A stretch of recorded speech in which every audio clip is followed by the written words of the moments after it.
let's make the rosette. So the first step I do is to create these segments. They have a 15-degree taper, and I just created a little jig on the sled to do that. I'm using a spacer between each pass, and that gives a little wiggle room so your workpiece doesn't get bound between the stop and the saw. That's an important thing to do. And once I create all the segments I need, I begin to assemble it.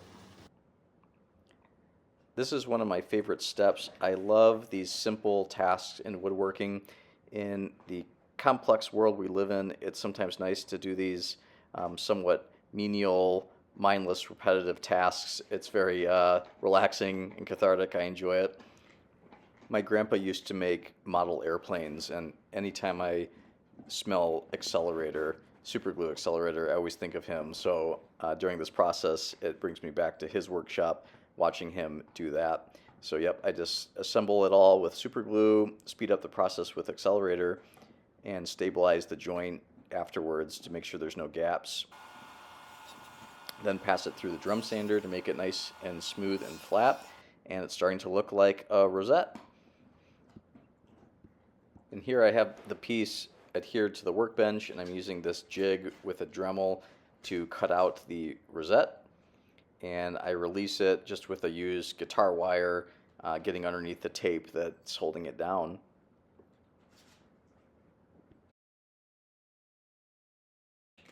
And now comes the tedious task of finding the minimum internal radius of the rosette and external radius. So here I'm starting with the internal radius. Once I find that, I impart it onto the soundboard, and then I do the same thing with the external radius. And once those two dimensions are found, I reduce between the two, and then it should be a perfect fit for the rosette. Now it's time to glue up the rosette, just putting some glue in the channel. And there is some expansion that occurs when you introduce glue. It was a kind of a scary tight fit, but it fit just fine. So I put the weights on over top, and then after that I passed it through the drum sander, made it flat. Now I'm doing a final pass with this radius jig in order to put in the channel for this abalone shell inlay, which I think looks really nice with this rosette design. And I stabilize it all with thin super glue, and it's all adhered and ready to pass one more time through the drum sander.